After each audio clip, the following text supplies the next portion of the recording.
दिल्ली सरकार और केंद्र की लड़ाई अब शराब के ठेकों पर शुरू हो चुकी है। मुद्दा भ्रष्टाचार है। मुद्दा जांच एजेंसियों पर सवाल है, जिसमें अब शराब की एंट्री हो चुकी है। शराब नीति पर मचे घमासान के बीच दिल्ली सरकार ने अपने कदम पीछे खींचे। महज कुछ महीने के अंदर नई शराब नीति को हटाकर पुरानी शराब नीति फिर से लागू कर दी गई। अगले 6 महीने तक ये पुरानी शराब नीति लागू रहेगी। नई शराब नीति से जो नुकसान हुआ, उसमें आम आदमी पार्टी को इसमें बीजेपी की साजिश नजर आ रही है। एक एक करके इन्होंने जितने प्राइवेट दुकान वाले आए थे उनको ईडी की धमकी दी, सीबीआई की धमकी दी। तो प्राइवेट दुकान चलाने वालों को जो सरकार को ज्यादा रेवेन्यू दे रहे थे, क्योंकि सरकार ने ट्रांसपेरेंट तरीके से उनको दुकानें दी थी ओपन ऑक्शन करके, तो उनको इन्होंने ईडी से धमकाया, सीबीआई से धमकाया। तो बहुत सारे शराब वाले तो दुकान वाले तो बेचारे, कई सारे लोग तो दुकान छोड़ के चले गए। कुछ दिन पहले दिल्ली एलजी ने नई शराब नीति में अनियमितताओं को लेकर सीबीआई जांच के आदेश दे दिए थे। दिल्ली सरकार ने इसके खिलाफ खूब हल्ला बोल किया है। सीबीआई जांच के बाद पुरानी आबकारी नीति को फिर से बहाल करने का फैसला लिया गया है। दोनों ही दल अपनी शराब नीतियों को एक दूसरे से बेहतर बता रहे हैं। वो जो दुकानें हैं मास्टर प्लान की अवहेलना में बनाई गई थी, इसलिए उनको या तो एमसीडी ने बंद करा या दिल्ली हाईकोर्ट ने बंद करवाया।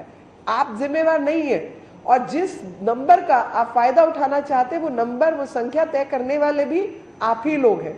और सरकारी व्यवस्था के तहत जिनको 2.5% जो है कमीशन मिलता था, आपने किसके प्रेशर में आके उसको 12.5% किया था? आखिर किसकी शराब नीति में करप्शन हो रहा था, किसकी शराब नीति में फायदा हो रहा था? अब जंग इसी पर शुरू हो गए। सरकारी दुकानों के जरिए दिल्ली में शराब बिकती थी और खूब भ्रष्टाचार होता था उसमें। ब्रांड पुशिंग से लेके और कई तरीके की खबरें आती थी। मैंने खुद रेड कर करके भ्रष्टाचार पकड़ा था वहां पे।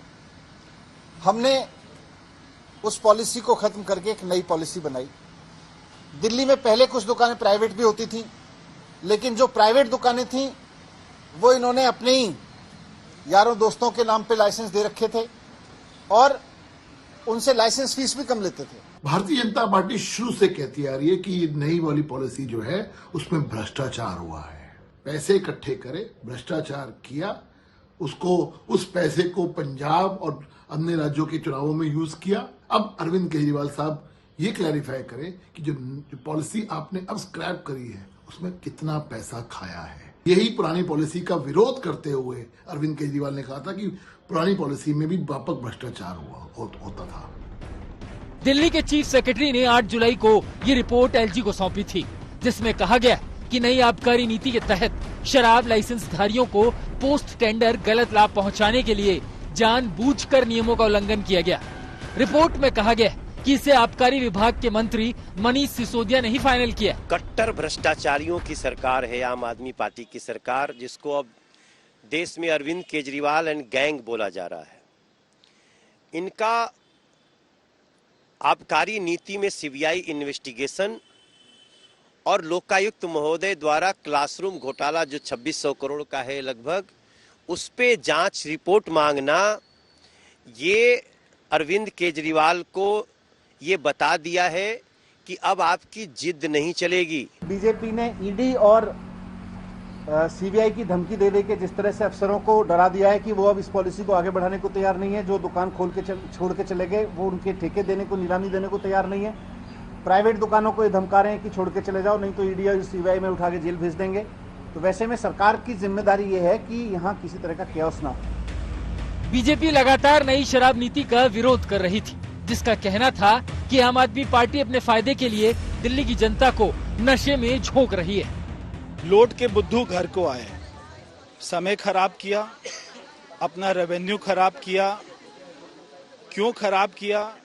कि उनको पैसा चाहिए था, उनको कोई अपना रेवेन्यू नहीं बढ़ाना था, उनको जो शराब के बड़े बड़े प्लेयर्स हैं उनसे उनको रिश्वत लेनी थी। इसलिए वो एक्साइज पॉलिसी को लेके आए, क्योंकि 5-7 लोगों को फायदा हो, सरकार को फायदा ना हो। अब सवाल ये है कि शराब पर शुरू हुई ये जंग कहां तक जाती है। सत्येंद्र जैन के बाद अब सीबीआई की जांच में कुछ और सियासी चेहरों तक आंच पहुंची तो घमासान तेज हो जाएगा। आज तक ब्यूरो।